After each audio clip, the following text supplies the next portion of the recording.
Good evening. It's 5:30 on Monday, February 5th. And hope that people got to look in at our council retreat this weekend to see where we're headed, what direction we're headed. Hopefully that's up on video. And we're going to start with a city update from Ms. Solano. Thank you, Madam Chair, Council, and Mayor Graham.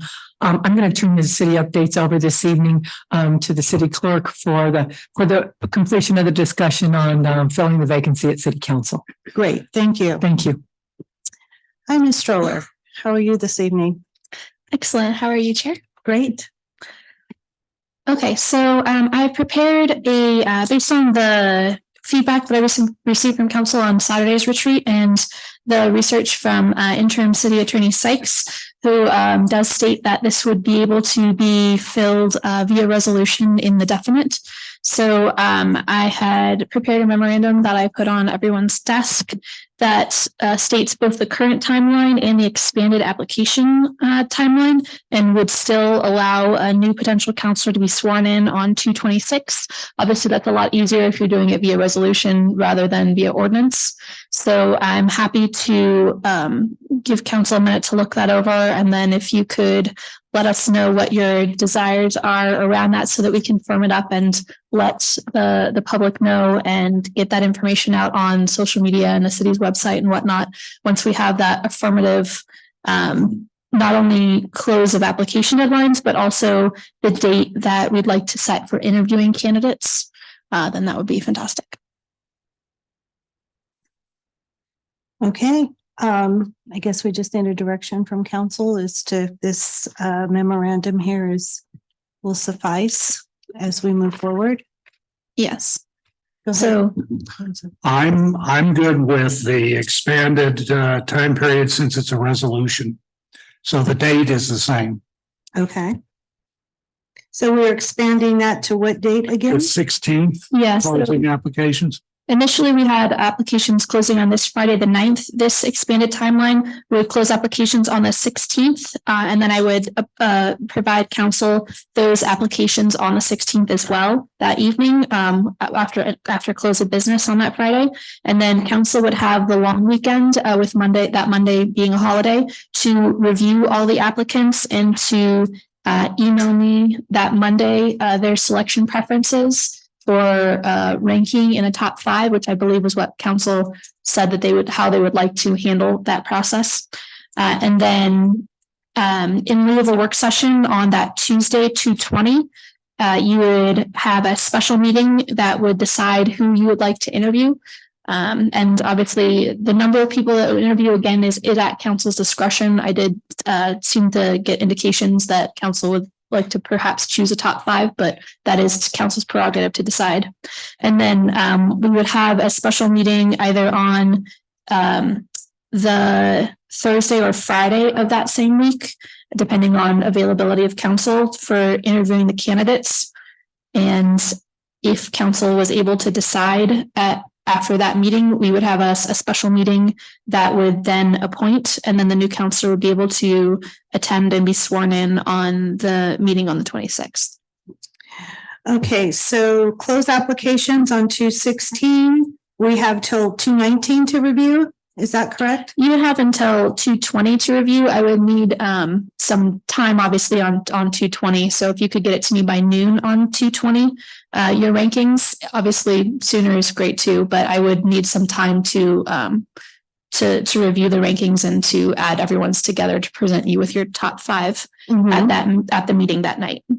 And at the meeting that night. Yes, Okay, and currently my understanding from Tracy earlier this afternoon is that there's not currently anything on that work session agenda for the 20th. So the special meeting that you would hold to declare who you would like to interview would take the place of that work session.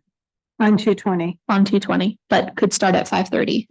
Okay, and that's when we're down to the select candidates. of So that would be is you're choosing. Yes, you're choosing which candidates you'd like to interview. them that day. No, No. you would let me know who you would like to interview, and then we would have another meeting on either that Thursday or Friday where you would conduct the interviews. Okay, and that Thursday is what date? The 22nd. The 22nd.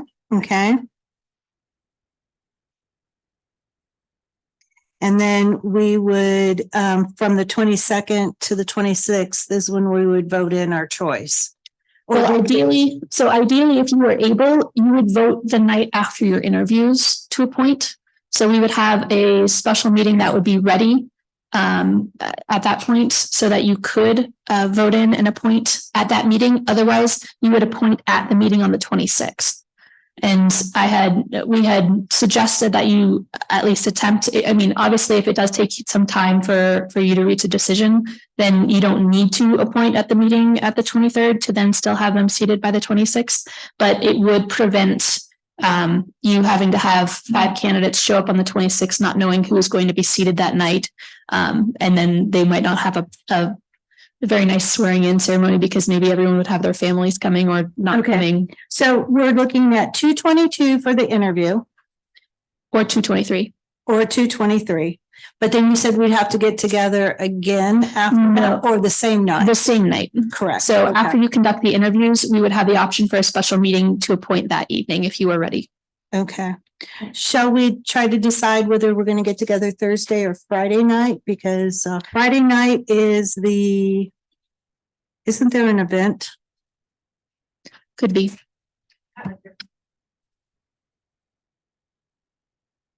So these are just the nights that the council chambers is clear. I don't know the schedule for the community Mhm. events.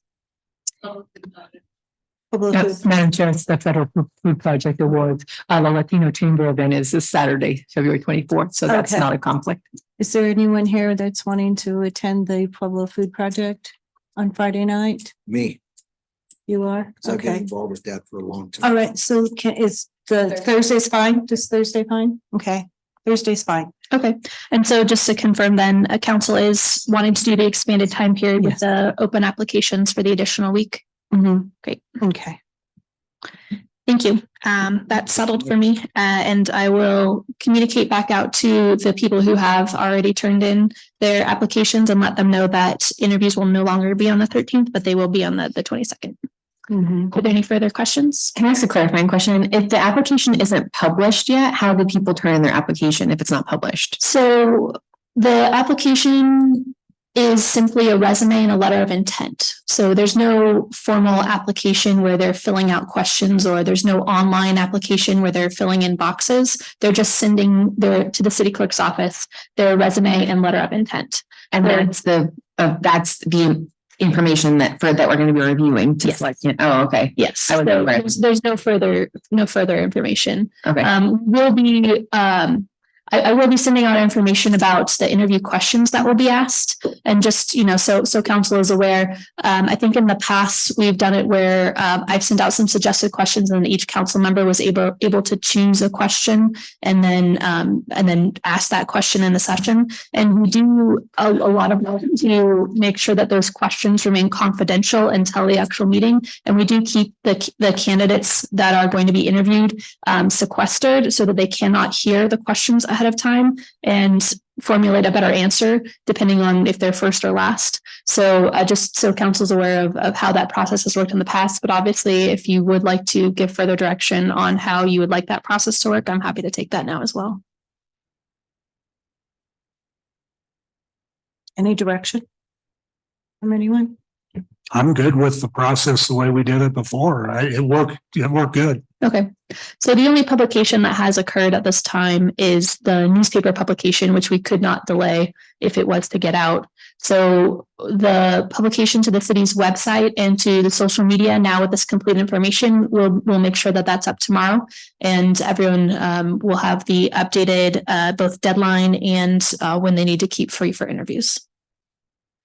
Okay, and then so that we understand, we could end up with more than 5 applicants in our final if we've got some tied, like say 3 is the last number in the first 5. Like, Yes, well, it's entirely to council's discretion. So Mhm. I will present you with your top rankings Mhm. of 5 candidates. Mhm. But if the 5th position is tied, then I will Yes. present you 6 candidates. But if Okay. the 4th position is tied, then I will only present you 1 through 4, which would be 5 people. Okay. All right. And is there going to be a press release on this? The application Yes. We'll process? go out tomorrow. Yes, that about the application process, I will.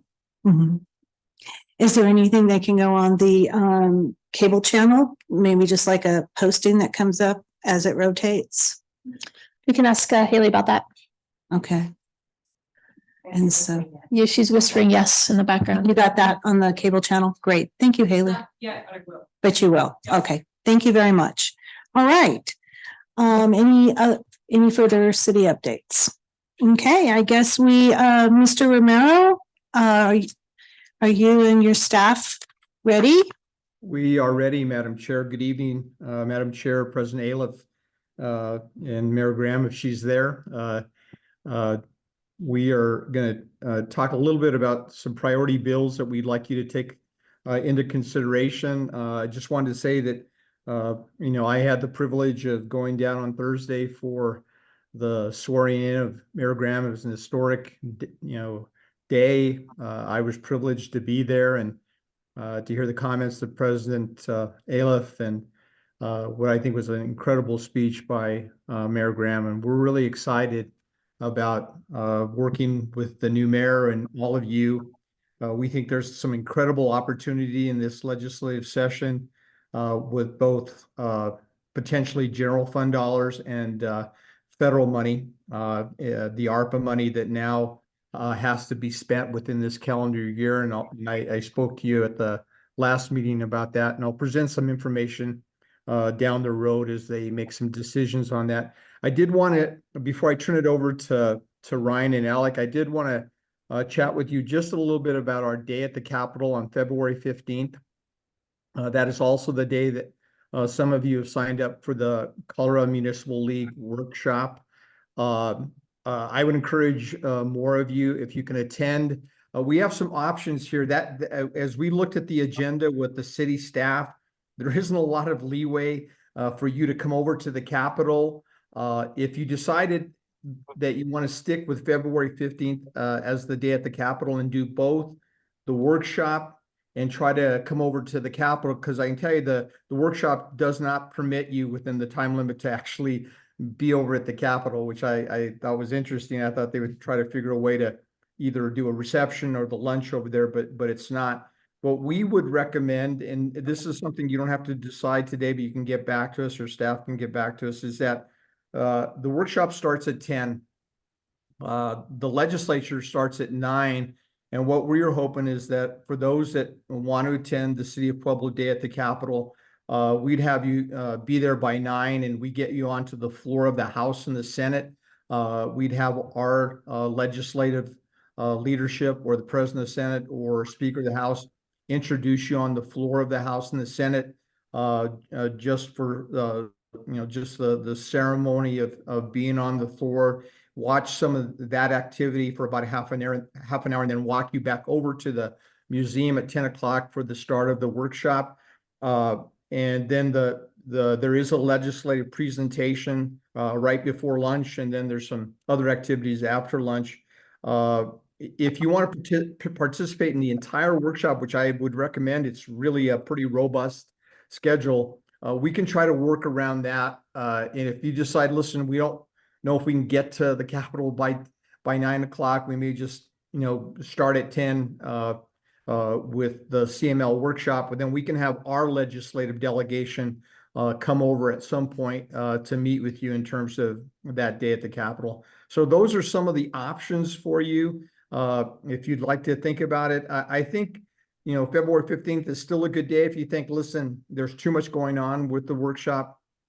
We may want to do a City of Pueblo another day. We can also do that. But I think with all of this, with all of the bills that are coming, this would be a great day for you to be there. And you could also come over after the afternoon session to participate or to listen to some of the committees that will be either in the Senate or the House. So we provided a little bit of an outline to staff for you to look at.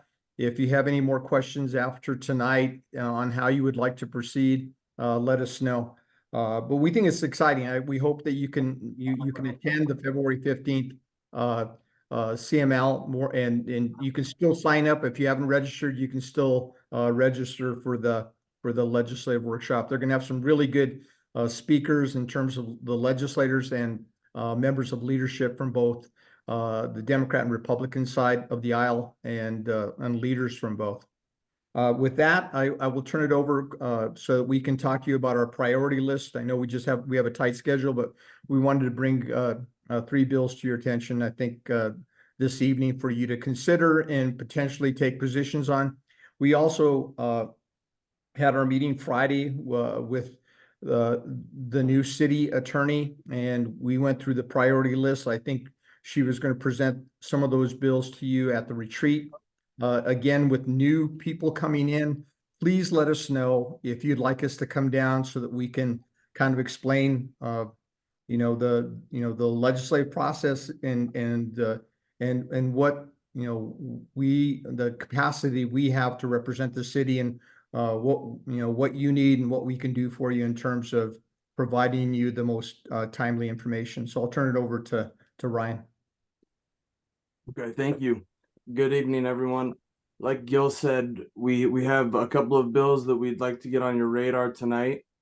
The first bill is House Bill 24-1175. The title of the bill is Local Government's Rights to Property for Affordable Housing. A previous bill was run last year under the title of Right of First Offer and Refusal, and it was vetoed by the governor. So this is their second attempt at this. Last year it came through not as part of the big land use bill, but as sort of an orbital bill alongside of the big land use bill. So some key pieces in House Bill 1175 are the right of first refusal. This applies to existing affordable housing properties currently benefiting from federal or local financial assistance. It enables a local government to match an acceptable offer for the purchase of such a property, with the stipulation that the property continues to be used as long-term affordable housing. And sellers must notify the local government at least 2 years before the expiration of any affordability restrictions, and again upon deciding to sell, or when certain actions indicating an intent to sell are taken. The second component of this bill is the right of first offer. This will target multifamily rental properties that are 20 years or older, with 5 to 100 units in urban counties and 3 units in rural and rural resort counties, excluding those already designated as affordable housing. This will require sellers to notify the local government of their intent to sell before listing the property on the market. The local government has the opportunity to make the first offer to purchase the property for the purpose of converting or maintaining it as a long-term affordable housing or mixed income development. The second bill that I'd like to present is House Bill 24-1152. The title of the bill is Accessory Dwelling Units.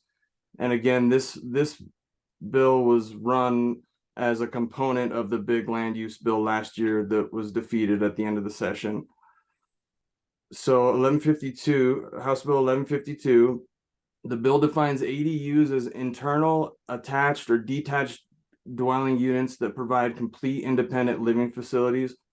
It mandates subject jurisdictions, which are defined in the bill as municipalities with populations of 1,000 or more, or within a metropolitan planning organization, or parts of counties within census designated places of 10,000 or more, and metropolitan planning organization, to allow at least one ADU as an accessory to a single unit detached dwelling, subject to an administrative approval process.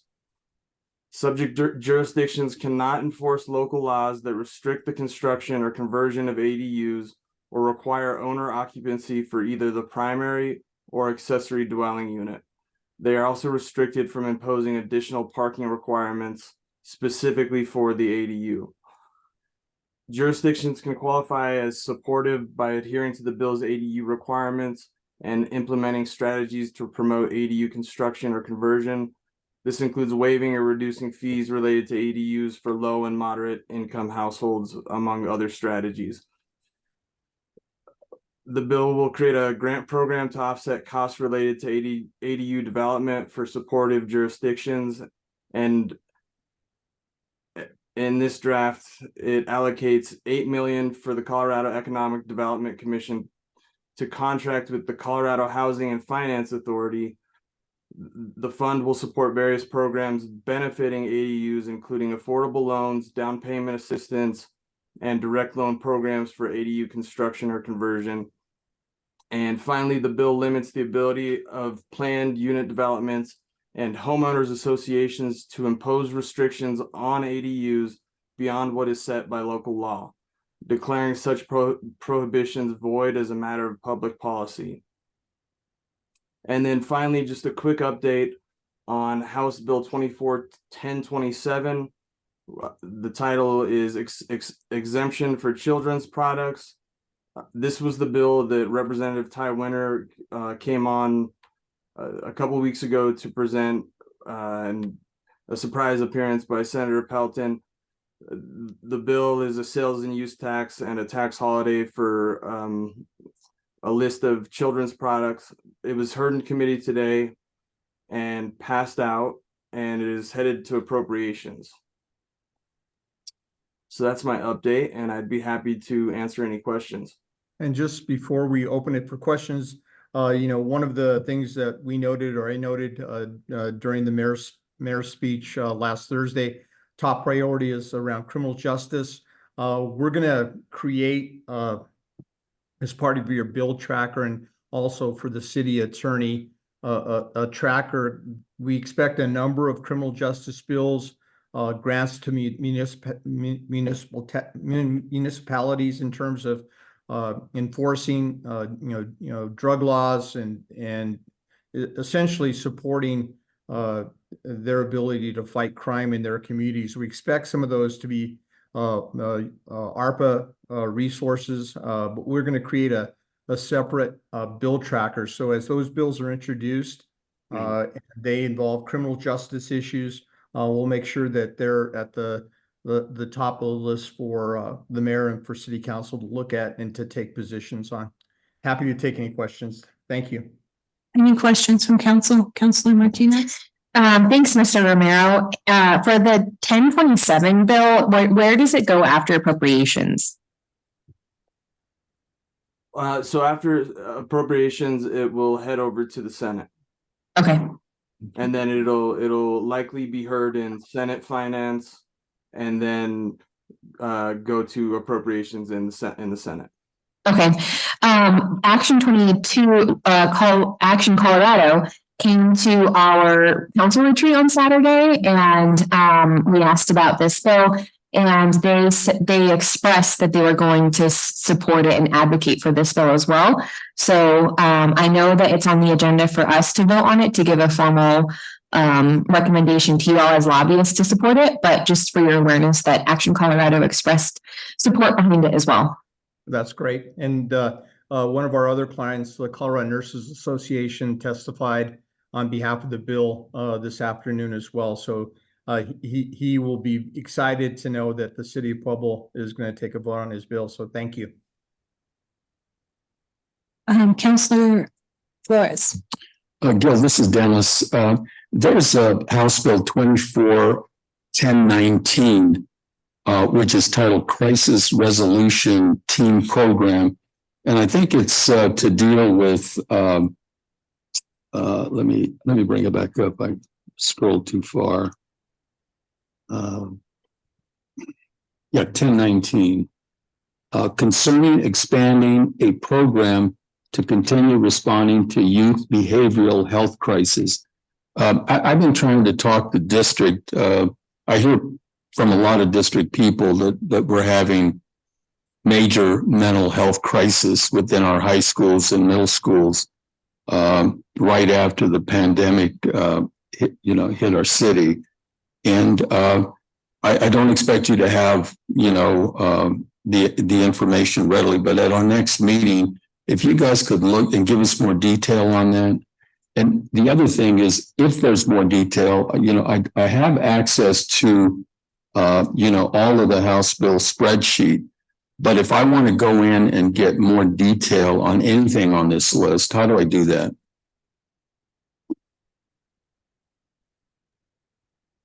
Councilor Flores, are you using the bill tracker link? I'm on it right now on my iPad. Okay, so you would just click the actual bill number.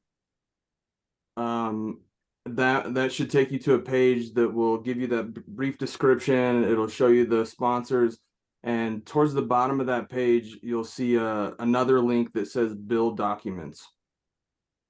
I tried clicking on mine and nothing comes up. So, and the only things that are highlighted are the sponsors of the bill in blue.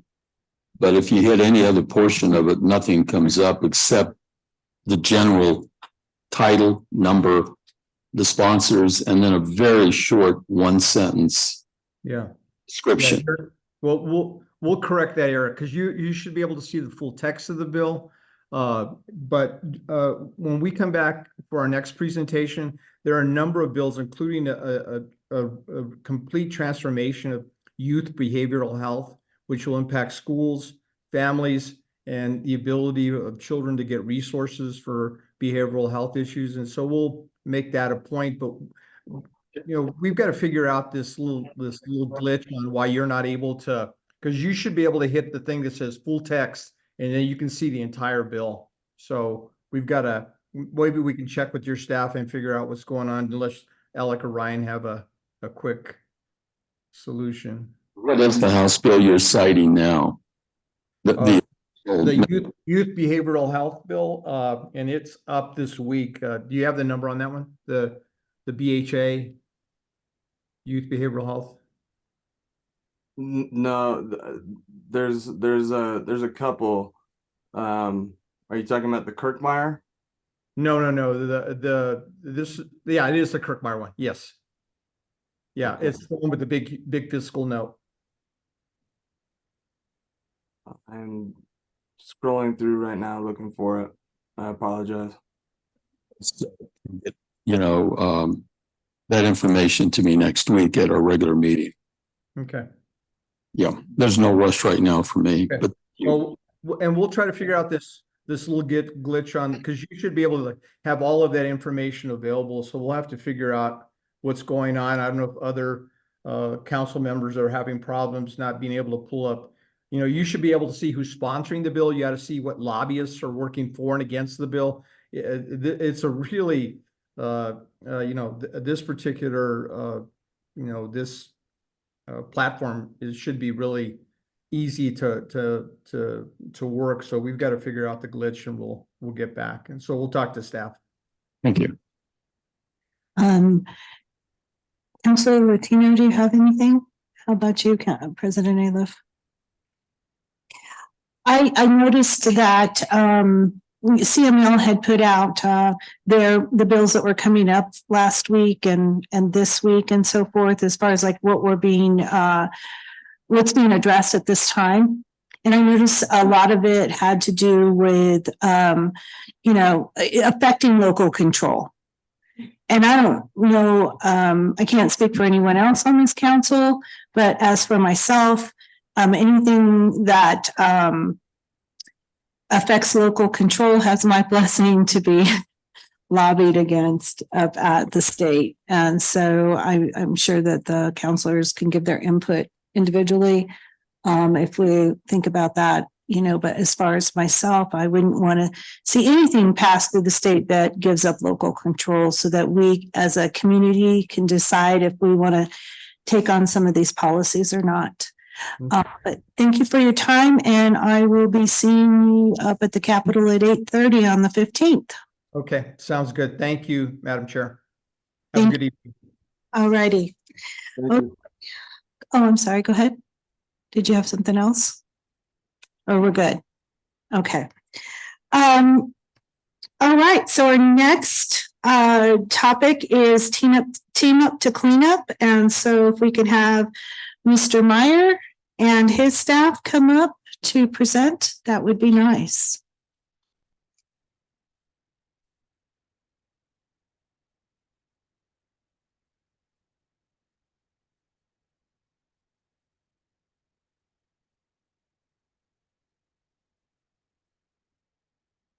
Great, good evening. Thanks for having us. Welcome council tonight, new members of council. Congratulations. Mayor Graham. Looking forward to working with everybody this year. We're going to talk to you a little bit tonight about Team Up to Clean Up, what we've been working on. Barb Alphen is here with, she's the coordinator of the program. She's been hard at it, picking up trash. And so we have a little slideshow that we can kind of talk about some kind of stats that she's been keeping track of as the year goes along. You kind of look up there and this is last year, January through December. There's 182 tons of trash she's picked up. She collects the trash, she takes it in her trailer and trucks and takes it out to the landfill. Over 1,500 tires. The big number here is the number of needles she's picked up. Over 17,500 needles she's picked up in all of her ventures throughout the area. And then a couple over 2,000 carts that she's just picked up. And a lot of them she'll take back to the stores, but most of them are so damaged that she'll take them to the dump. So that's kind of some big numbers there in front of you. And so she's really been hard at it. Next slide will kind of go through some locations around town where she's getting most of her trash picked up at. And, without going through all of them, a lot of them are along the river. A lot of her tonnage is coming from the river, trash cleanup and camps and such that are abandoned. And so, and then a lot of other areas are where people are finding out of the way places and they just dump their trash, where there's contractors and you see all those, but yeah, we can go through those. Are you driving that? Okay. So that's 182 tons of trash. This is just some trash and I can let Barb kind of talk a little bit more what some of these are, but you can drive that. Okay. So this one is on 18th and Erie. This was just this past November. We ran into a site that had 8 or 9 camps that were abandoned. So when we took them out, we just got in there every single day. The 34 needles is in one location. There was, like I said, several locations in this area. This one, we got a lot of shopping carts out of here. Not too many needles. It's on 26th and Dillon. We've gone back to this location several times. There's a lot of illegal dumping where, people will just go in there. We have it barricaded off now so that no trucks, no vehicles can get in there. What's that area behind King Supers there and that concrete yard? We have put, several barriers up along there so people quit jumping the curb and driving in there and dumping. Right. And it's helped quite a bit. It's getting better. This one is on I-25 and Cesar Chavez Bridge. So it's the bridge that goes kind of behind the mall. We have several places in there that we pick up carts full of trash. We have a lot of tires, a lot of abandoned tents, things like that. And even up under the bridge is where some of them go camping at. This is on the Arkansas River Trail south of Main Street. We have camps that are up in there. As you can see, there was a piano in there. There was an organ in there. It honestly looks like somebody is just throwing trash from the top down over the hill. Mattresses, couches, everything is there. We got 1.25 tons out of there. This one right here is on I-25 in Santa Fe. So we were called to this one. to help to get it cleaned up. There was, I believe, one person living in all of this, and it was a disaster. But yeah, so we got it all done. This is where we're at with expenses. As you remember back at I think it was toward the end of 22 is when we initiated the program. And today we've spent $136,000 on the rolling stock, which means the trucks, the trailers, the things that allow the group to get around and clean up the areas. Personnel expense, just under $250,000. Operating expense, a little over $30,000, and that's between trash bags and gloves and all that kind of stuff. And so we spent to date a little over $400,000 with nearly $600,000 left to still do. And as many of you know, it'll probably it was targeted to go through last year and hopefully this year. And you can see we'll be able to get to that this year, and then probably partly of next year or most of next year. So I think we can kind of keep working and cleaning up the area. I know she's busy every day out there hitting it hard. And so it seems like, even when it's cold, there's never a shortage of trash out there, as we know. We do not go out on the interstate areas or any of that high, busy, fast traffic. We do hit some of the areas on the Highway 50 bypass. We don't go into private property. Yeah, we don't go on private property. So I think that was the last slide anyway. Yeah, so that's kind of where we're at. It was a quick synopsis of it, but I wanted to kind of open it up to you because I know, few of you probably are new to this program and probably have questions about it. Councilor Latino. I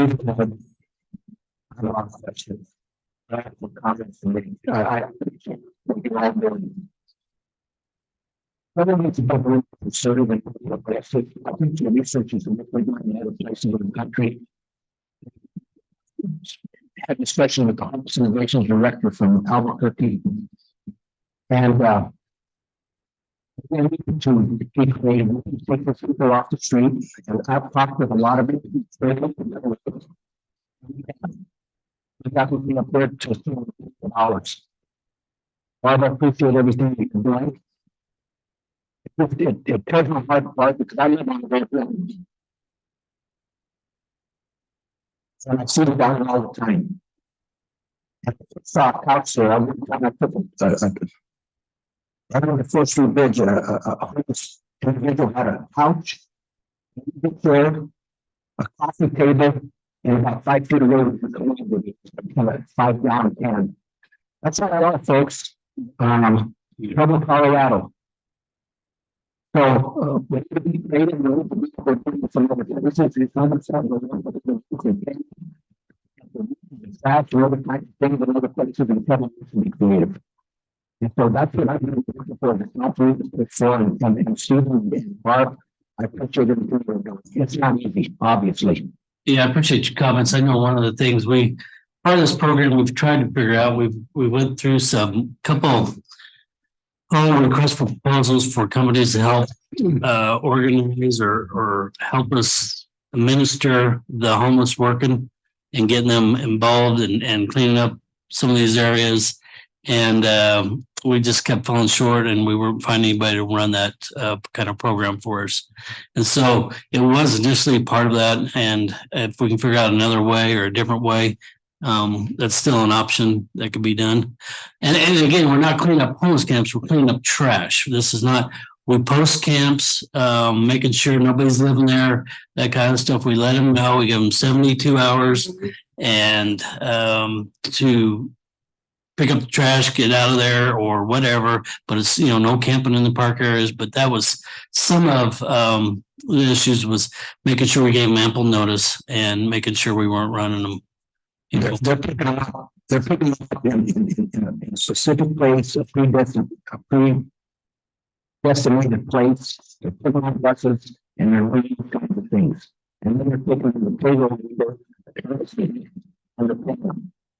And we did that for a while with Estrada. No, with With the the- rescue mission. With the rescue mission, I'm sorry.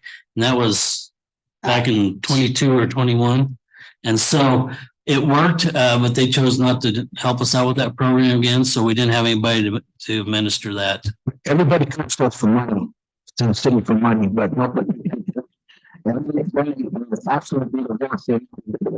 Talking about the rescue, that's what you're seeing, and they got to it when they got out of it. Right. Okay. Thank you. Councilor Ayla, President Ayla. Thank you, Madam Chair. Thank you for what you do. I mean, this program was a good program because it did what it was set out to do. Obviously, the work you're doing is making a difference, and that's very encouraging. But quite frankly, I mean, when you go to these camps or the places where these people under bridges and so on and so forth, and they have couches and love seats and all of that stuff. They didn't go get that. Literally, that trash was dumped there, and they just take what's dumped there and they utilize it to the best of their ability. You know, we've talked years and years and years. This is just like roads. What are we going to do about the trash? Pueblo has had a trash problem for years and years and years. And quite literally, this is just a Band-Aid on a gushing wound. So in reality, probably as a council and as a government, the only way that we're going to be able to address this is to actually do some positive legislation that does away with the trash problem. So I think that we need to look at things like mandatory trash service, residential pickup bi-monthly. Once you do that, once you have this residential pickup, communities all across the country do this. You walk into these communities, they're clean. You ask the people, how do you keep your city so clean? Well, we take it seriously here. And in Pueblo, we just don't take it serious. We gripe about it, we put Band-Aids on it, and we don't do anything necessary to change it. So mandatory residential trash service, I don't know how we do it. I don't know.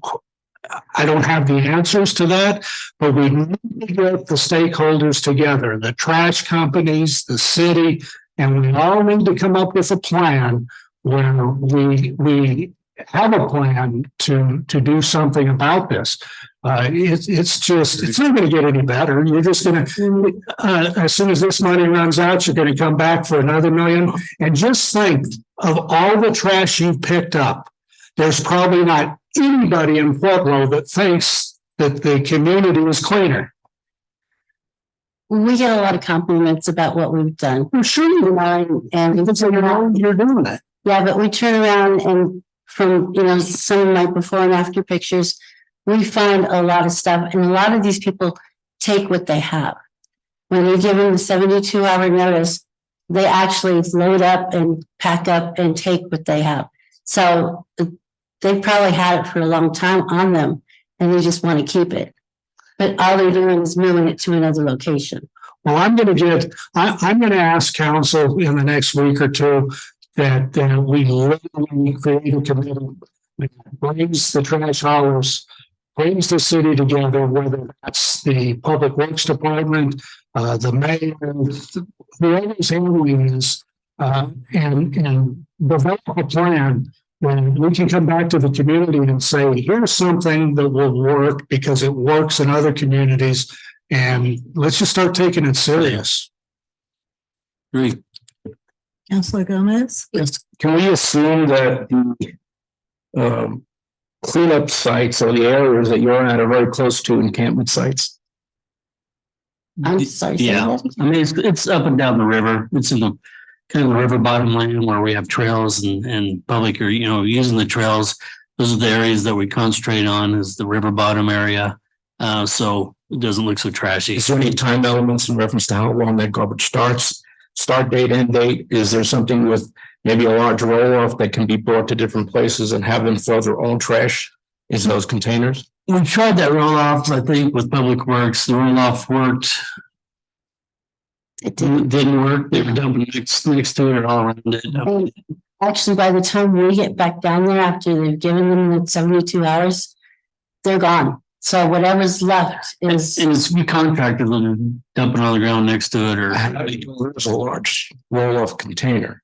How's that possible? Where does that go? Where do we dump it at? Use it.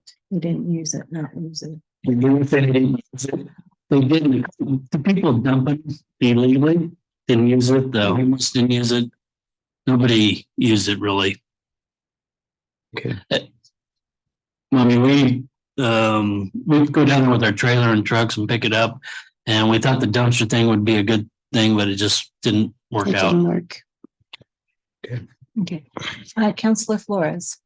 Yes, thank you for what you do. For the 7 years that I've been on city council, that tonnage keeps going up. So I know you're working harder. I mean, it just seems to go up another 10,000 tons. It's amazing. So thank you for what you do. I was interested at one time, we had a big problem over off of 29th Street and Adrian, I think it is. There's like a bluff. If you cross the 29th Street railroad tracks there and you look up at the bluff, people were actually using that as a dump. And we got into the middle of discussing that along with the cameras we supposedly were going to be using. It doesn't sound like the cameras have worked, have they? No. Well, we have one camera in the Parks Department, but I think you're talking about the cameras with the Health Department. Yes. And every time we try to get them to use it, they say they're broke or they're not working. I don't know where that program's at. So we haven't seen any use of it in any of our areas. We have one, like I said, I bought one for the Parks Department that we use in some of our troubled areas. I had a question for our city attorney, and that is, if we start employing the homeless, do you think we have a legal liability issue under workers' compensation if those people are injured while they're working on our behalf? Well, and that, just so if I could interrupt real quick, that's kind of why we're trying to find somebody to administer the program for us. We'd give them the money. That takes the city out of the process. And we, finance wouldn't be giving me a big roll of $100 bills to hand out. I mean, wasn't a good thing. So that's why we're finding somebody to administer that program, to hire the homeless, to take care of the legal work, the tax work and benefits. I think that's the way you need to do it. Because they wouldn't be able to be city employees. And so we'd have to figure out some way that they either could be contract employees or have somebody else administer the program, which would be the best way to do it. I had a question though, because municipal court may be able to help with some of that, some of our homeless population that tell the court that they're already working in these areas, cleaning up trash already. And in that case, they could get money off their fines rather than payment. So talk to someone over at municipal court and they can see if we can't partner with you on that program as far as homeless is concerned. Councilor Martinez. I'm still, I'm sorry. I just have a couple more real quick. Okay. I'm with Councilman Aliff. I think we need to start looking at mandatory trash service. And I just wanted him to know I support that. Don't we have the right, if we can identify a grocery cart, like I noticed the one up there was red, so I know that's Target. Can't we take those back to those stores? I know they don't want them back, but it's their trash. And at some point, we should just return those. And I know you can't return all of them because some of them can't be identified.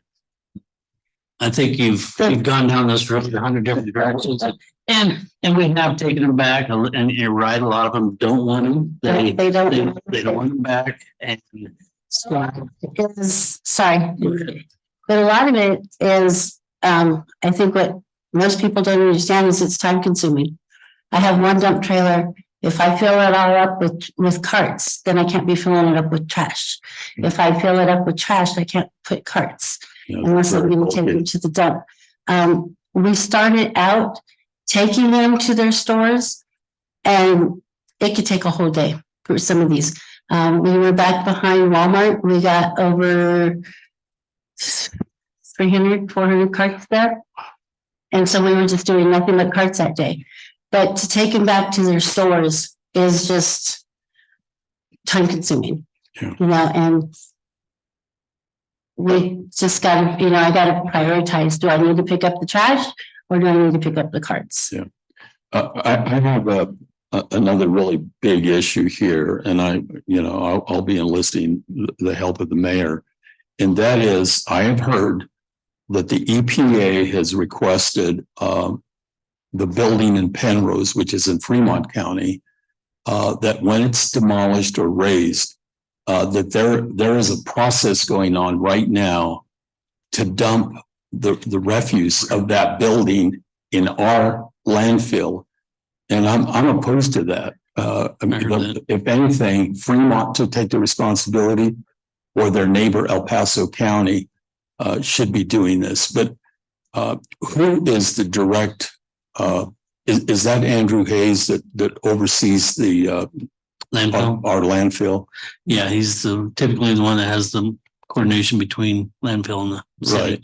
Right. And because I believe it didn't occur in our county. I mean, we've got our own issues with our our landfill. I don't understand why we should take on that responsibility.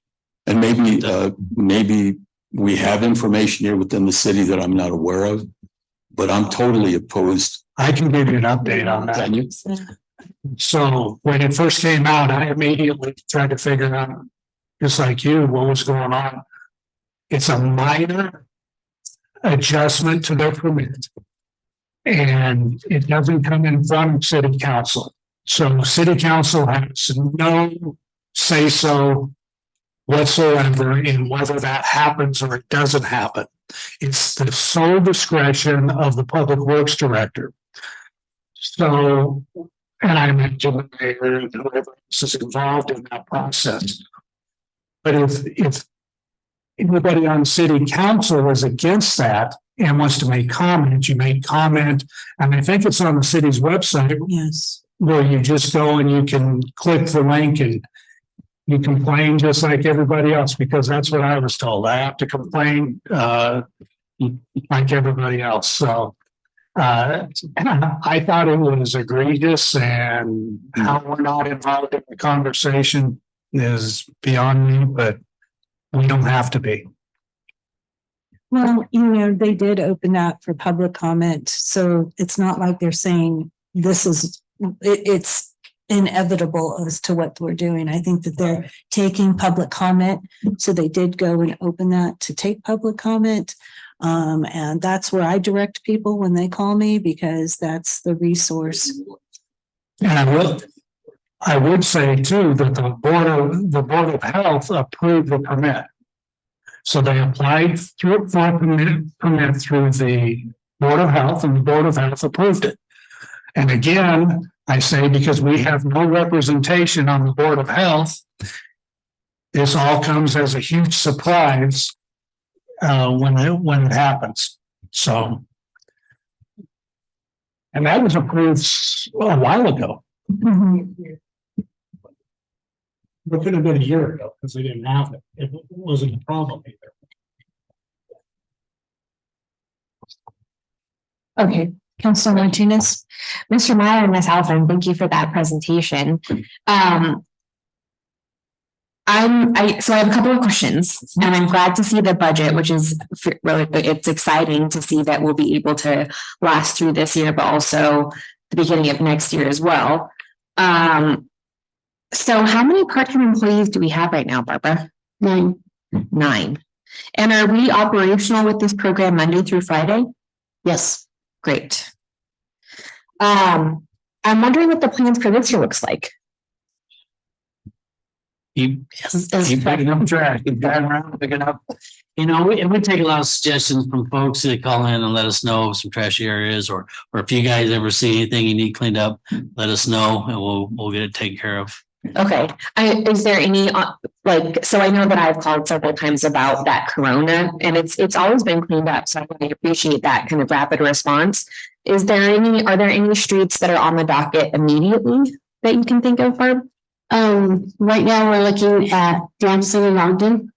That's usually a total mess up there. Okay, Another one is going to be, once again, we'll go behind the, under the Cesar Chavez Bridge at I-25, because that's always a disaster. And, the 4th Street Bridge is really bad. We can't keep people out of there for some reason. They just try to get in there. I've suggested putting boulders, big boulders, make it uneasy for them so that they can't set up camp, because every day there's a fire down there.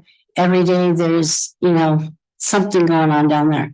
So between the Rangers and I, we go down there almost, now we're making it a Monday, Friday thing.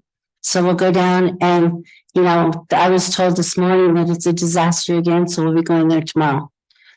Just routine areas that.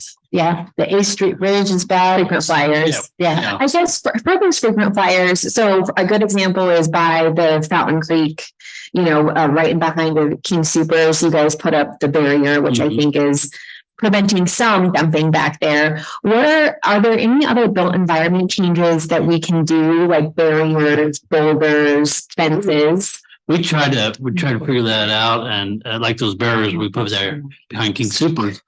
Now we get an occasional or weekly, we get a truck, just dumping some tires and some construction materials or whatever.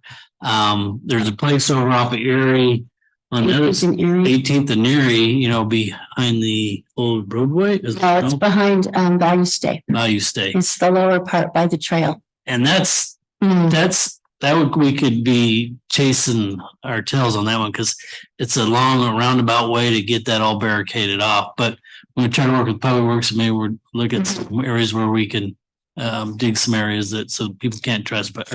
I guess, I encourage you to think a little bit more about those built environment changes, so that way those frequent flyer areas there's some sort of barrier to prevent that. But that would try it. Okay. We can just buy more barriers for that area, for 18th and Erie. So I don't know when they're going to put them out, but we did buy them. So I know one of the entrances is right there by Skate City. So if you jump the trail there and go on down, that's where a lot of the campers are down there. Okay. Is anything able to be recycled tires when you pick them up, or they go to the dump? We take them. Oh, you can't take them to the dump. Okay, that's a no-no. We take them to the city trailer. The city has a trailer down over here by Public Works. Okay. And then I know that typically we have a spring up team up to clean up spring event. Is there any plans about that right now? I know that typically it's at the state fair. I'm not aware of any yet, but start planning that. Sure. Council Martinez, that usually the key planner there is through the Public Works Department. And I do know from just the conversation that there was a plan again to repeat last year. Great. For May and October. May. For some reason, I was thinking it was March. There was May and October. Okay. It was more summer. Well, as long as there, I guess, is a conversation started about that. I've already actually been asked about when are we going to have the spring team up to cleanup event. And each year that I volunteer, there's so many grateful people who are like, thank you so much for doing this. So as long as there's a conversation started, that's what I like to hear. Okay. Mention it. Thanks. Councilor Latino. The parts, for targets and the other stores. There's a pot shop there where I've discussed this issue with. We need to collect things. To the various entities where they came from. We have this plan. I need to talk about that a little bit further. We happen to be on the Fountain Creek. And in addition to the Fountain Creek, we were talking about trash. Again, if the people to live and you can, It would be less likely to be flushed. Okay. Creative.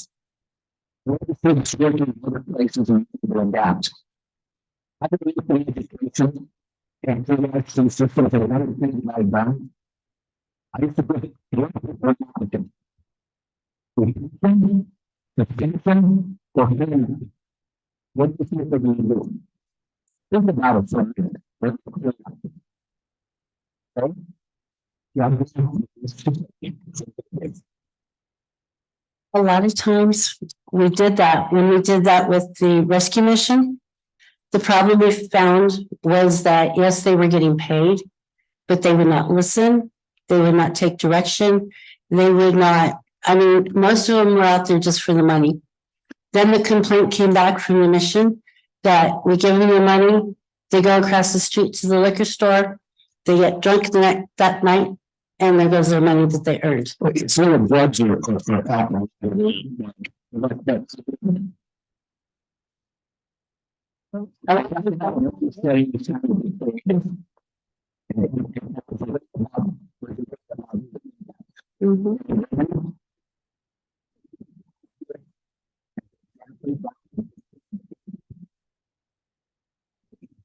For the same drive on data, on ash. I'm sorry. You see all kinds of crash. I know I live in that area. I jog in that area. I see the fire marshal there. So what are you doing here? We're trying to keep them from drowning, Joe.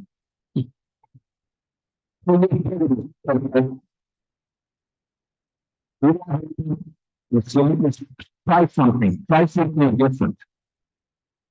And then I had a gentleman, he was a pawn shop owner. And he's indicated he's willing to do these kind of things. And his company sits right on the river. And they break into it all the time. But he's willing to work and help. Thank you. That was good. Councilor Gomez. Can the onus of the shopping cart crisis, I had to write this down because it got a little, be placed back with the grocery stores themselves. They should be tracking the police in their own carts or reimburse the city for doing it for them. And I don't know if the judge wants to chime in this in her capacity as a judge, but is that something we can look at? We're taking on their, or maybe having a contract with your gentleman you're talking about. It seems to be that we're always taking on the burden when they get away from it scot-free, and I think they have some responsibility. I believe there's already been an ordinance that's been drafted. I'm not sure where it is in the process. Is it set on the agenda? It's not. It's something you'll have to follow up and take a look at. I was working on that before, so it's in progress. Okay, thank you. A lot of those cards can't be identified either, can they? Most of them can, but we have a few that Strange ones. we don't know where they came from. Okay.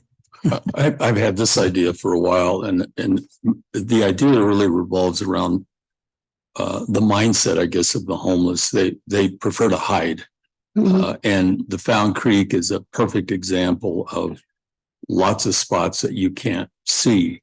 And I've often thought, instead of, after we clean a place, that we remove all the limbs from the trees at least 8 feet and use some of this money to do that, because you're going to find that, and I had a personal experience over on the south side where I live, where we had a homeless person living, and it was like a culvert, but you couldn't see anything. And when we went in there, and I did work with Andrew Hayes, we took all the debris, cut the limbs, and we don't have that problem anymore. And I think it's another thing that we do is we mitigate fires down there too by doing this. And I think we need to look at the potential of having, I think there's grants for mitigating and government money for mitigating fires in communities. And so we should kind of combine those together. And I'm thinking we should have at least a demonstration project once CDOT starts working in that area. That's always been a problem. Is let's go in and remove all the limbs so everything is wide open. And along that Frontage Road where they're going to demolish all those. It's funny you mentioned that. We're going to start working down there here pretty quick. taking care of some of the basic plants species that are down there, like Mhm. the tamarinds and the Russian olives. And that's a lot of the problem areas that they can hide and, be out of sight behind those trees. And a lot of it's for fire mitigation, but it's also cleaning up the invasive species because they spread like The a weed. tamarins, yeah. And so we're gonna start working on that and kind of do that demo area where it's pretty visible along 29th Street there and see how that starts working. So, but we're gonna start looking at that a little bit more. We did have the fire mitigators down on the fountain behind Goodwill. Goodwill. And we started on that end and we were going out. My job there was to make sure that everything was cleaned, everything was clear, no needles. They find one needle and they won't come back. So it's hard not to find a needle down there. But Even if you clean it up real good, yeah, they still have places up. camp that had over 1,500 needles. And when they saw that, they never came back, so it's hard to keep them down there. I mean, I'm getting it as clean as I can from needles, but That's why we're gonna go down there with a piece of equipment instead of their crew. But Okay, well, I can go on and on and on and on about this. Y'all know how I feel. I felt like this is a census tract area. I don't know if new council knows that these was ARPA funded program. So in order to respect the grant and the monies coming forward, we have to stay within that census tract area.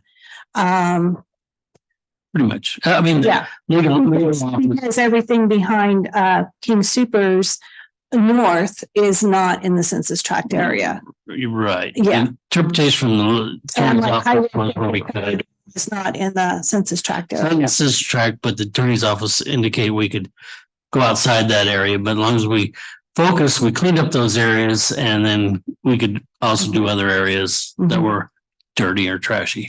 Yeah, and I can understand why you're not being able to find a third party to pay these people to come, to work, because the insurance premiums on them are so high because you're working with hazardous material.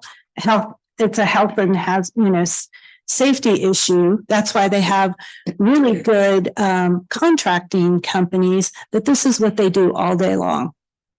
And have you guys even thought about taking it out of, a complete, instead of creating a complete department for that, putting it in the hands of a contractor that does this type of work all day long? Because they hold the liability. I mean, right now we have city employees that could pick up a disease, can pick up a needle and be pricked by it, can pick up flesh-eating disease, all of the things that come from all of this it's hazardous waste. It's biohazardous waste, a lot of it. And any person putting their hands on it, if they're not trained properly, could contract some sort of disease or illness. And then that's huge on our workman's comp here with the city and possible litigation against the city depending on how bad that illness becomes. And so, because it seems like we've had quite a bit of a struggle, getting it going. Half of our money's been spent on equipment in the money that we've spent so far. And so, we only have till 2026 to deplete this money. And at the rate we're going, it's going pretty slow. So have you guys thought about, you don't have the workers all the time. You don't always have the employees to move it along. And Sharon, We keep pretty well staffed, 10 pretty well people, yeah. every day. uh-huh. And we've only, But there's like twice as much stuff out there that what we pick up, everyone wears gloves, everyone's, protected. Mhm. Everyone, most of it, they all have grabbers, we look like we're wasting time out there, but we're picking up bubble gum wrappers, all of the little stuff too, because that all adds up. So, we want to make it as clean as possible. For example, Highway 50 is like the worst. It looks like a truck goes along and just opens up the back of the dump truck and there's all our trash. And I'm not discounting what you're doing, Sharon. I know that you and your team work very hard. We have just a multiple amount of trash beyond what you guys can get to with 10. And it just came to see growing, and it's a repetitive cycle in a lot of areas, like you're saying. It's just, I've just seen a lot of other communities hire contractors because, gloves, I think there's a lot that use hazmat suits. And if you work in abatement, which this is similar to an abatement job, you'll see that they wear quite a bit of safety equipment doing it. But anyways, well, thank you for your time and thank you for all your efforts. You're welcome. Have a good day. Guys. Thank you. And I said, Sharon, did I call you Sharon? You did. Oh, I'm sorry, Barb. I'm sorry. Okay. All right. So next we have our next group of people, and that is going to be your idea, your neighborhood.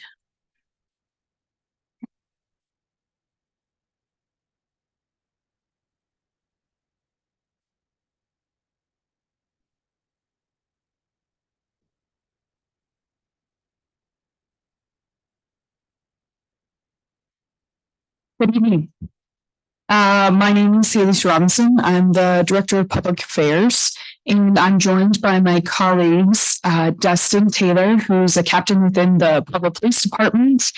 Also behind me is Alex Romero, our Director of Finance, Yadi Nunez, who's our Harvard Fellow and works in diversity and outreach, or diversity and inclusion outreach, and then Tamara Moore, who is our Parks Recreation Supervisor. So tonight we're going to talk to you about your idea, your neighborhood, and I'll turn it over to Dustin.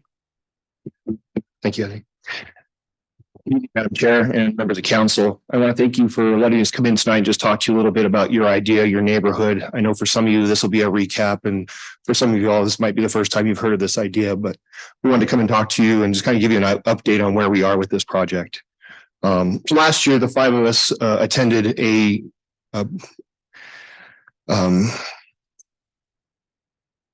week-long civic engagement program at the Bloomberg Center for Cities at Harvard. It was a really interesting and a great opportunity for us to go and look at how our other cities across the country and around the world engaging with their citizens. And that was our hopes, is that we would come up with some new ideas on how do we engage the citizens of Pueblo to better the community that we all live in, and how do we get them involved. So myself and everybody else here, we all engage with the community on a daily basis, either through the police department, through the mayor's office, or finance, or parks department. And we just wanted to understand, how do we reach more people? How do we get buy-in from the community? So we had this great opportunity to go out and really meet with other communities from the United States, Canada, and Europe that are doing these programs in their communities. Some of the brightest people in their cities were there to talk to us about how they do things and learn from us how we do things here. And then just the cadre of instructors that were there, some of the brightest minds in the country on how are we improving communities. So this project was born out of that week-long engagement, and we really wanted to look at how do we get people on board. So we came up with this idea, and with mayoral and council approval, we were able to look at investing $1 million into the betterment of Pueblo through ideas given to us by the citizens of Pueblo. And not just certain citizens, but every citizen in the community would have an opportunity to give an idea and have it heard, and then maybe looked at improving. So that was our goal. We wanted to engage across all neighborhoods. We wanted equitable engagement, giving everybody equal access to these resources, as well as maybe look at this as a pilot for maybe participatory budgeting in the future. So we want to look at the success of this, and we're going to show you some updates where we are in our timeline. But to measure success of this project, we're looking at measuring the number of participants that are bringing forward ideas, a number of neighborhoods that are being represented and impacted by these ideas, what demographics are being served, the number of projects completed in the allotted time frame with the allocated money for these projects, but also we want to see how well the community is positively impacted by this program. With that, I'm going to turn it over to Tamara. She's going to talk about the timeline of events, kind of what we went through and where we are right now. So thank you. Is that better? Yes. All right. September through October, we held 6 town halls, 1 in each district. And then we also did one that was directed towards youth. We held that at El Centro del Quinto Sol on a Friday when they were out of school. And we also did one online to reach the people that weren't able to attend in person. On November 1st, council approved the budget, and we also opened the application for a review committee. And I'm going to let Yadi follow up with what the review committee is here in a minute. December through January 31st, we had open applications so people could submit their ideas for projects that the city could do over the next couple of years. And we had designated points of contact in each department throughout the city to help people figure out, is this idea feasible? Is there things that you didn't maybe think about that we can, help you figure out and add into your idea and your project? And then also help them with the estimated cost. How much is cement? How much is a park bench? Those sorts of things. So right now, we're going to be doing application review period for the next couple months, with projects being chosen in April, and then funds will be allocated and we'll be able to complete the projects within the next 2 years. It's our timeline for that. And I'll hand it over to Yadi. Thanks. Hi. So as you can tell, this initiative is really reliant on our citizen involvement and engagement. The review committee actually includes 2 individuals from every district and 1 at-large individual that were chosen by some people who reviewed externally. So it wasn't us that reviewed those applications coming in, it was other folks. And these review committee members will use a review scoring matrix to ensure that the projects that were submitted are eligible, the complexity of the project, how difficult it would be. Does it benefit the community? Is it looking at this in an equitable manner? Have they done their due diligence with the city departments? Have they talked to our point of contacts and asked how much is this going to cost? And is this sustainable? So over 50 projects have been received. By that January 31st deadline, we've actually had 76 projects turned in from a variety of people across town, including high school students, including elderly people, just a great mix of different applications and different needs that they've identified. City Council will be presented with the resolutions for the committee appointments and also the allocation for the funds once those projects have been selected as well.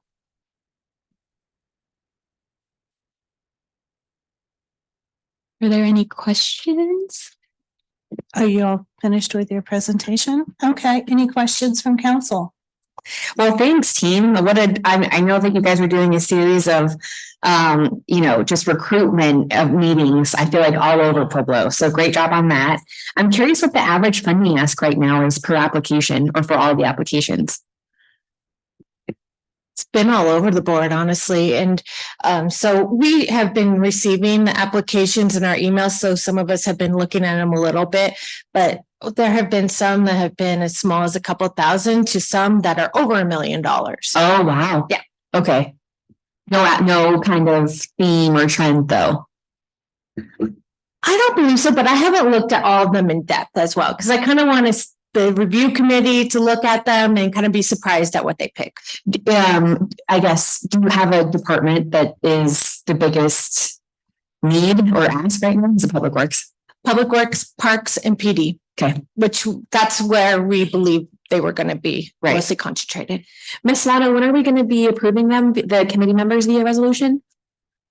The resolution for approval of the member committees is on the agenda for February the 12th, so they can start to get their work accomplished if council does approve in the consent agenda that resolution to appoint that committee. Great. And will they be meeting monthly, or how often are they going to be charged with meeting?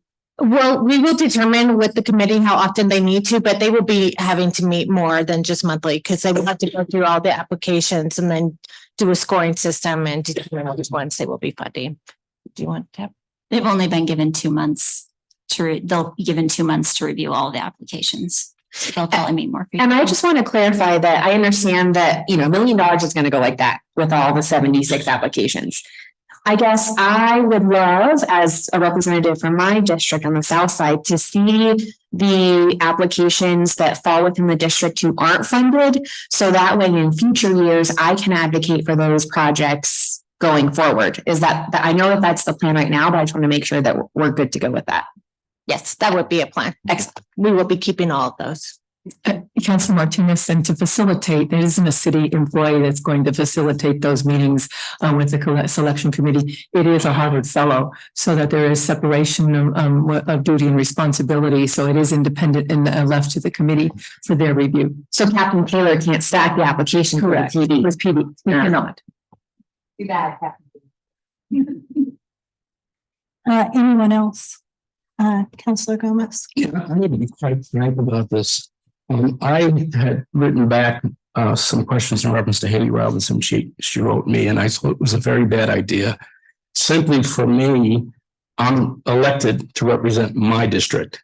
And by doing this, I believe dilute the influence of my position with my constituency. Those are ideas that I'd like to bring forward. I'd like to work with the community. I've met with almost every single agency in this community, nonprofits, and I've done a lot of work with constituents. So having this program supplant what I do, I'm not in favor of it. Do you have anything to say? So the idea of the project was that we would be engaging all the citizens, because before this, we did not have an opportunity for citizens to really bring their ideas and actually have funding for it. A lot of times they might come up with some task force groups, but those projects a lot of times were shelved because there wasn't funding.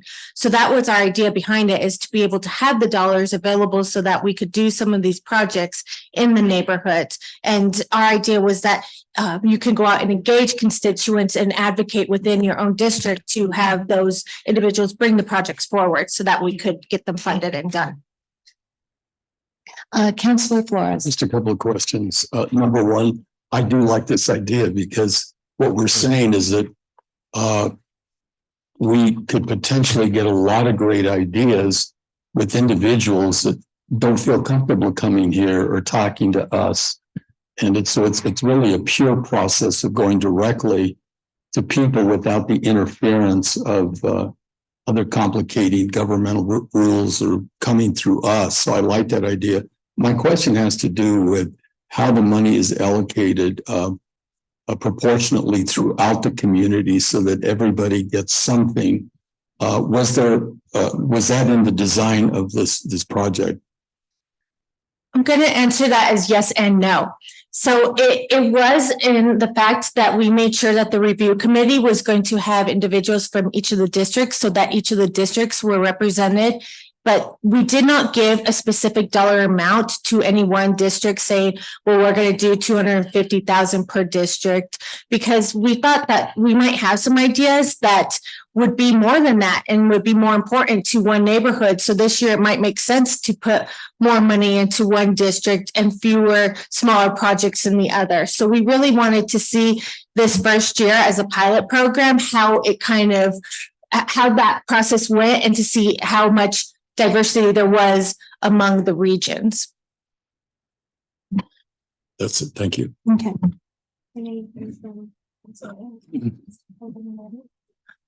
Thank you, Madam Chair. Yeah, I think that I can see both sides of it. But the reality is if city council would have said, guess what? We have $1 million that we want to spend on community projects. To think that people wouldn't come to us with applications for a community project if we said we had $1 million to do a community project under the same premise, I don't think holds much water. you're coming, and I'm not blaming you. You know, I'm just want to carefully choose my words here. But to say, I understand what Councilor Gomez is saying. He's elected, he invests his time and energy to connect with his constituents.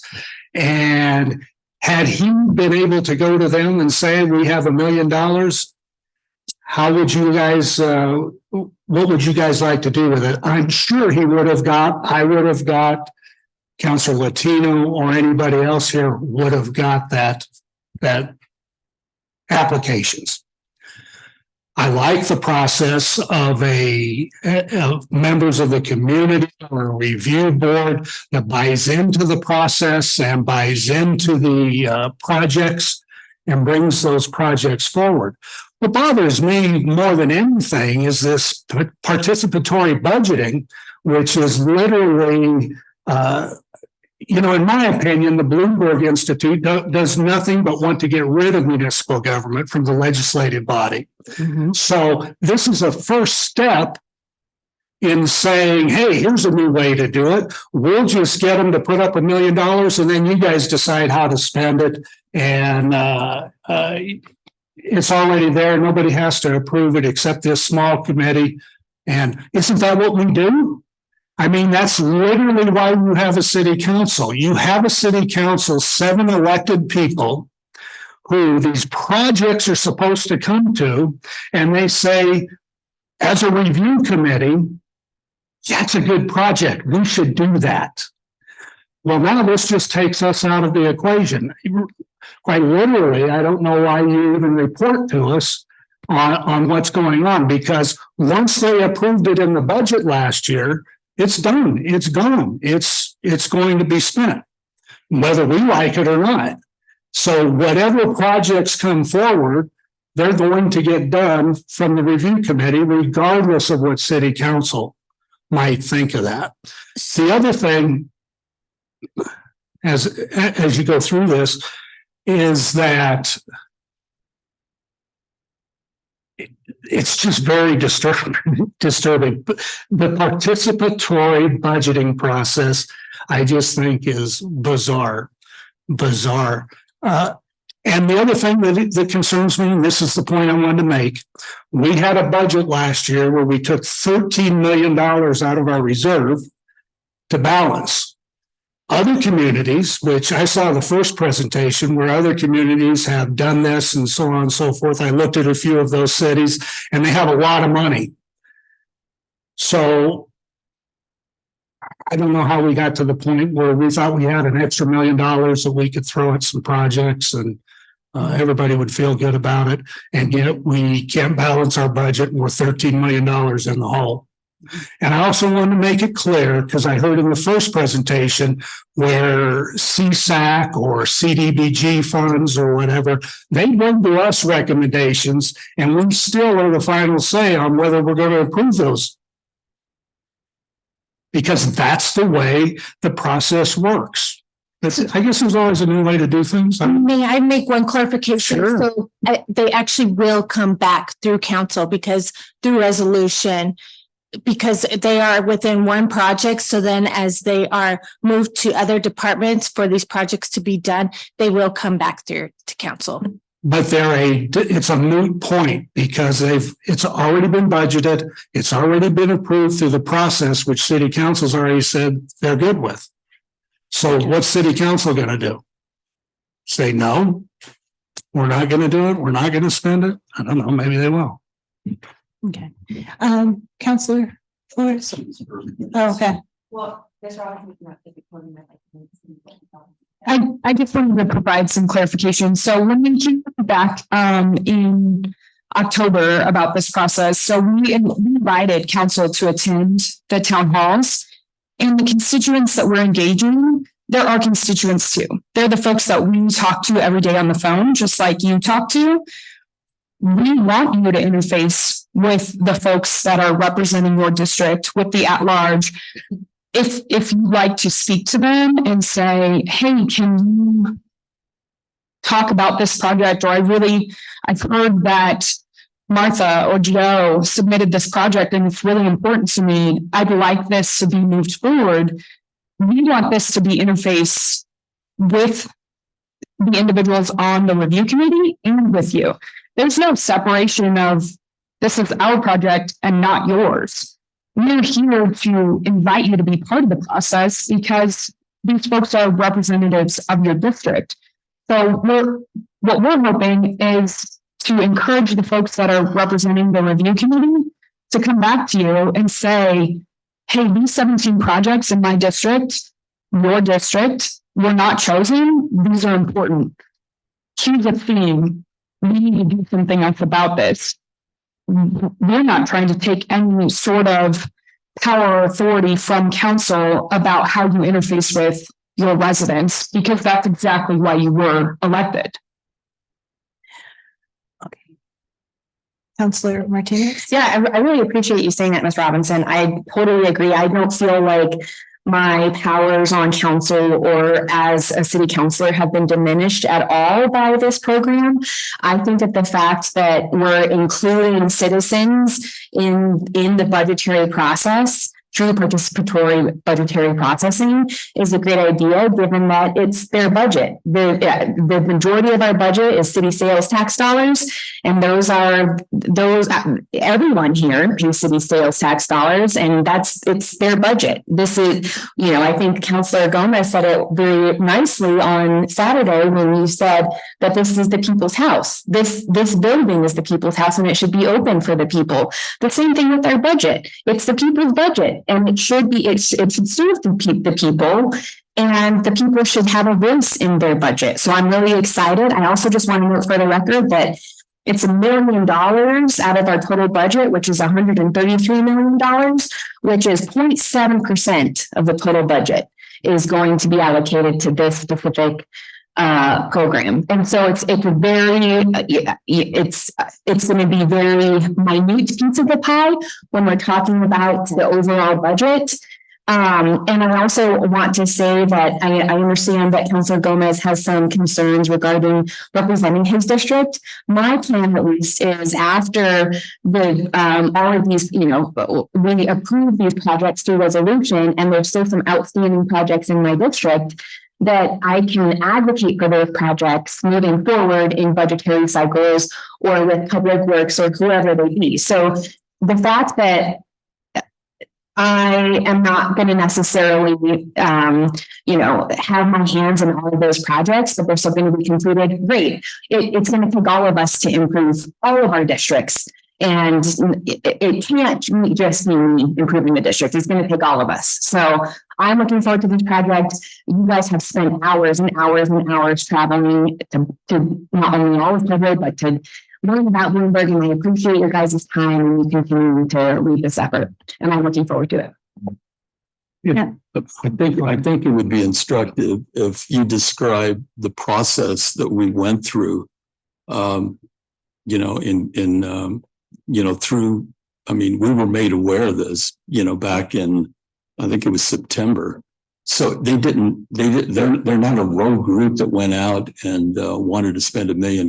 They have a lot of other work they could be doing. And the five of us, Councilor Flores, that did travel to the civic engagement, right. It was not an assignment to stand up a participatory budget. It was an opportunity to see what other communities did in the area of encouraging more citizens to participate in their local government.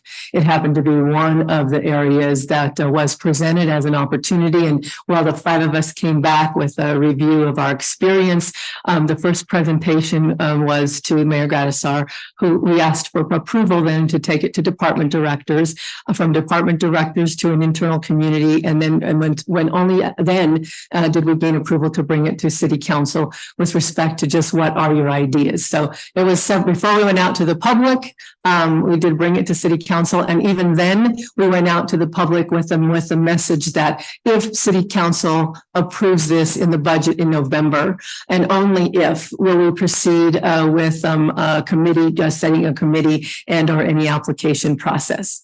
So and designated as a pilot to begin with citizens. So they are understanding also, encouraging all citizens that we spoke to reach out and have a conversation with their elected official from their district or at large. So those, our attempt was honorable to suggest that they reach out to their elected official in their areas. And let's see what this pilot would bring. I hope that we also would advocate, from my perspective, that it isn't one and done, but you know, if it could be, or what will it need to be tweaked, so that there is more collaboration and leadership from the council perspective. But those projects are coming back to city council. And just like ARPA's allocation of 36.7 million wasn't a done deal until you said the project was approved for expenditure. Did that? Yeah, thanks for explaining that. And if there's any criticism, it should be to the previous city council, because we're the ones that heard that, included that in the budget. So if there's any criticism, it should be directed at me, Sarah, Regina. No, I did both. I did. I have the same thing to say as what these gentlemen are saying today. Yeah, that's great. But It's, we had a majority that agreed to it, but the criticism should be to the total city council. So, yeah. Go ahead. I want to be clear that I'm not criticizing the program. I'm not criticizing the work that's being done. I'm just saying that in America, we have a system set up that's called representative government. That's all I'm saying. For us to say that we don't invite the public to be involved, there's people sitting here today that are involved in government and like to come and address their government and have no problem emailing me or calling me or reaching out and saying, I want this done, I want help with this, so on and so forth. I think what you're doing is fantastic. I just don't like the process of how it happened. You're not doing anything that city council, that municipal government couldn't have done itself had we been given the exact same tools. That's all I'm saying. You're not opening the doors up to any more people than if city council would have said, we have $1 million. We're willing to do some projects on it. We're going to set up a committee to review these projects. And we maintain control of it, because as elected officials, it's our fiduciary duty to take care of the taxpayers' dollars. In this process, we're saying we're going to take the $1 million and we're going to not be the fiduciary agent for the sales for the community. In my mind, and I may be wrong, in my mind, in saying we're going to put it in the hands of 9 other people who didn't elect.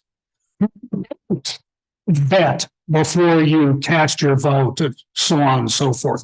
So I think it insinuates that Pueblo doesn't have a representative government and that people do not have access to their government and to their leaders and so on and so forth. That somehow you created something brand new and beautiful, and it's going to new way to do business in Pueblo. Is we'll take these little pots of money and we'll just allow committees all across the city decide how that money will be spent. It may be the way to do it. I don't know, but I'm just saying, from my education and my time in service, I think that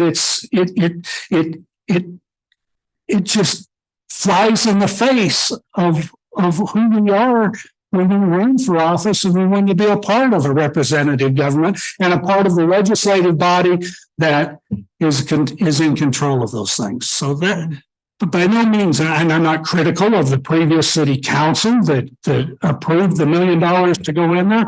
I'm just voicing an opinion and making a statement that I believe that Pueblo's municipal government is participatory and it is accessible, and the exact same thing could have been done without creating this separate entity to do it that way. That's all I was saying. And I'm sorry I didn't articulate that better when I said it before, that I was somehow criticizing. I'm not. Did you have something to say? Yeah, I just want to add something. I'm not, make sure you understand, I'm not coming after this group. I think they're trying to do a good job. However, I've been at this job for a month. Okay. And I'm getting to know my constituency. I'm getting to know their concerns.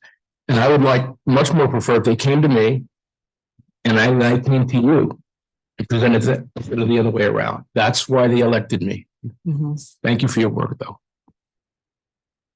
Okay, go ahead, Mr. Just to be clear, you know, the previous city council authorized all of this. It is our fault. You guys should be looking at us, because I don't believe that the process was not intended to take things or responsibilities of city council people. We have other committees that are doing the same thing. The ARPA committee is a good example. And that worked. I mean, there wasn't enough hours in the day for city council to vet the amount of people that we had going through the ARPA process.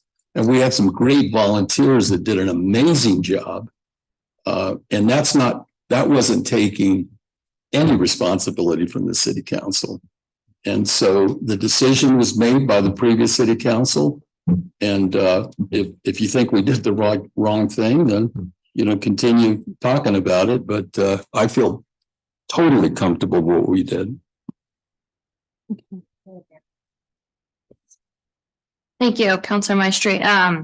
Yeah, I attended several of their town halls when community members came to speak. I think I was probably the only city councilor that attended any of the town halls. And so there was time for citizens to have conversations with us and what we think should and shouldn't be going in this $1 million expenditure. And I think we should be thanking our own staff for going out into the community and hearing the citizens, because quite frankly, this is just $1 million capital improvement project. There are 45 capital improvement projects on this page, and not one time when we approved this budget did I hear any city councilor even question one single line item. And it was because that we didn't have the choice to question the mayor and what he chose to put in capital improvements, because those were his choices.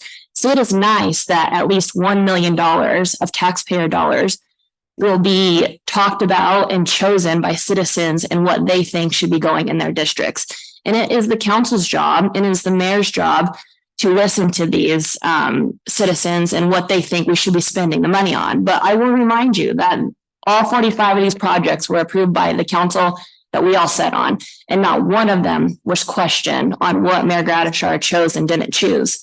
And these were his chooses. At least this time with this $1 million, it's coming directly from citizens. Because I assure you, he didn't listen to, you know, whether we wanted building maintenance or a new tennis court. These were just decisions that he made. So at least we have feedback now. And so I thank all of you for going out and listening to what citizens actually want. And I'm glad it will come in front of the city council and we can look at it. And I'm sure that the team would be happy to sit down with any of you if there's any questions or concerns or other ideas that you think should be brought to them. So thank you all for your participation. All right. Well, you know, one thing I have done is I have gone through the Bloomberg Institute with a fine-tooth comb. And I was wondering, in this particular class, because I know that a lot of these training sessions, the Bloomberg Institute actually pays for cities to go out and learn what they feel is needed to be done in a city and how a city should govern. Was this one of those trips? Madam Chair, yes. The facilitation was not by a Bloomberg philanthropy employee, but by a Harvard professors, and it was week-long. And as we understand it, it was a $25,000 investment by the time there was travel and per diem on a daily basis for each participant. Correct. Yes, they're well known for that, because the Bloomberg Institute, which is it's a partisan institute. Okay. It's political partisanship, which we're a nonpartisan community. Our government is nonpartisan. I've did a lot of research, and you know, it's about a bunch of innovation and ideas and participatory involvement, which a participatory government form of government is his actual own form of government, which is different than a constitutional republic form of government that we practice here in the United States. And so in the readings through the Bloomberg Cities Network, powered by Johns Hopkins University, their editorials that they put out themselves, the Bloomberg Institute, talks in detail about their plans for cities, their plans for the future. And, I think a lot of things about Puebloans is they pride themselves on being the community that the people want, not that any particular, the state wants or the federal wants, but we have that right. That's why we protect home rule city, and being a home rule city, and even leaving state legislation to give us the freedom of our opportunity to do what we do here. And I don't think, I don't know if we're not necessarily offended, but Haley, if the Bloomberg Institute invited me to go over there and I came back and I told you what I think you needed to do media-wise in this town, you might question that a little bit, right?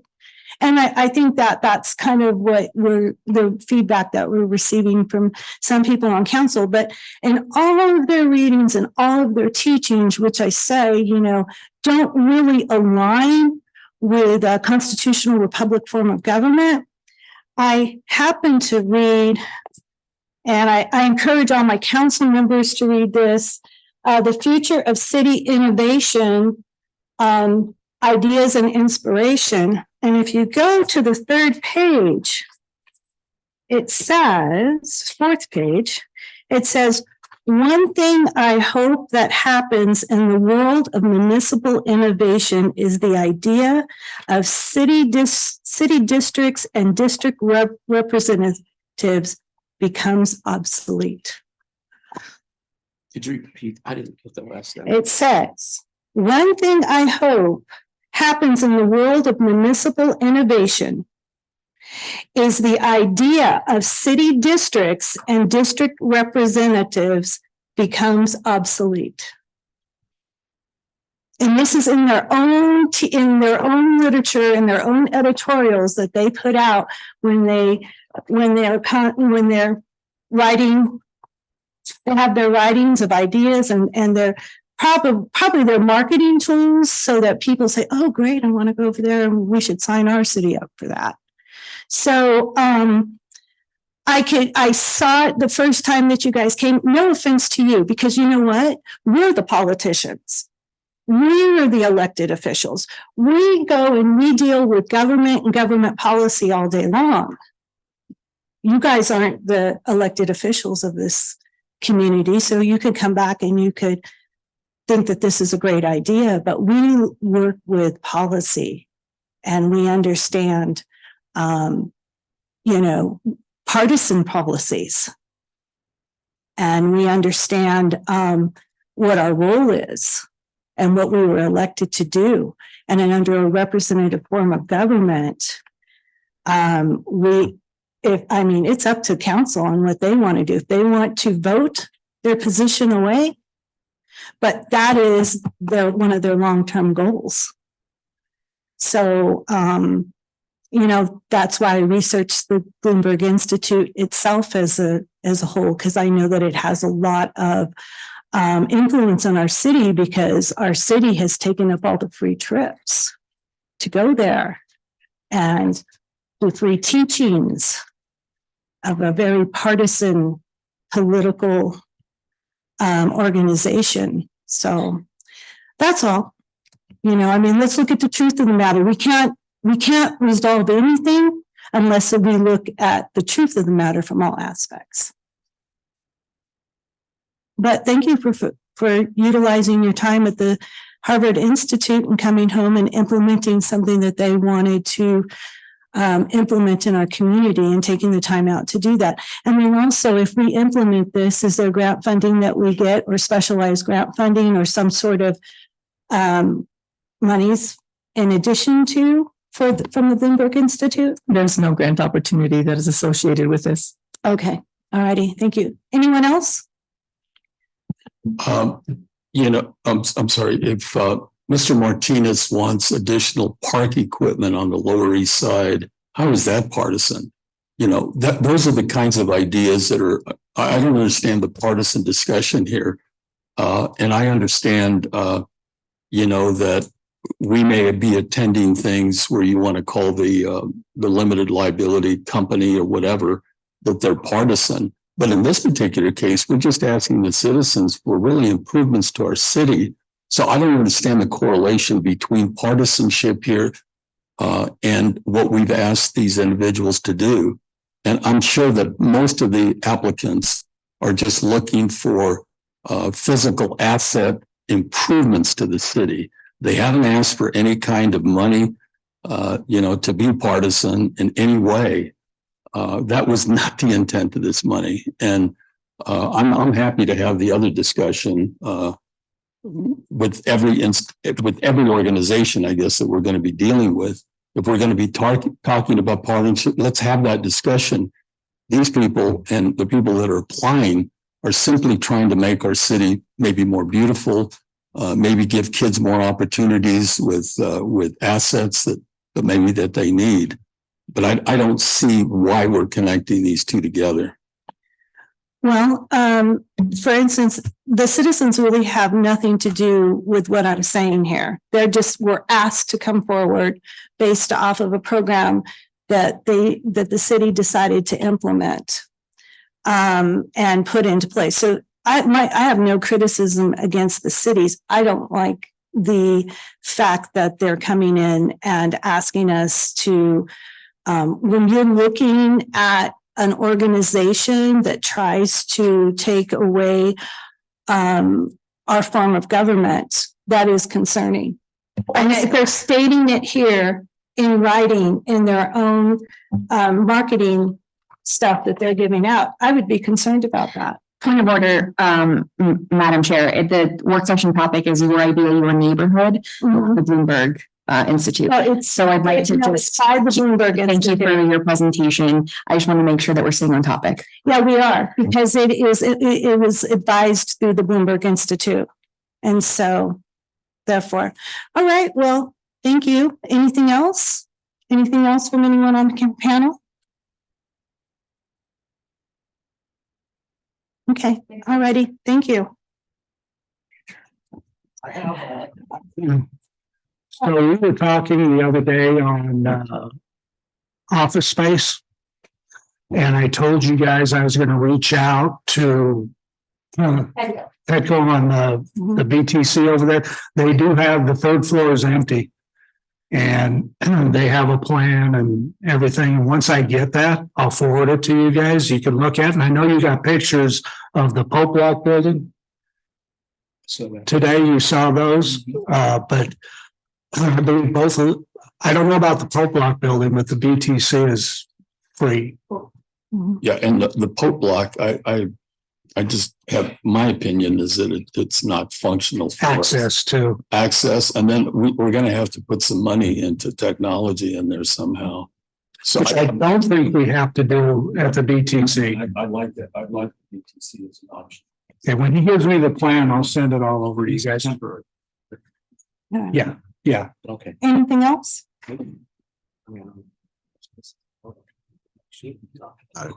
What did you want to talk about? On space for the council.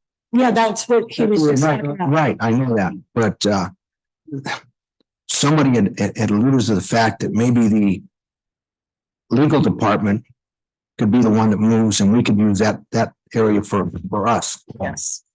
That's going to happen. That might happen about halfway between. Right.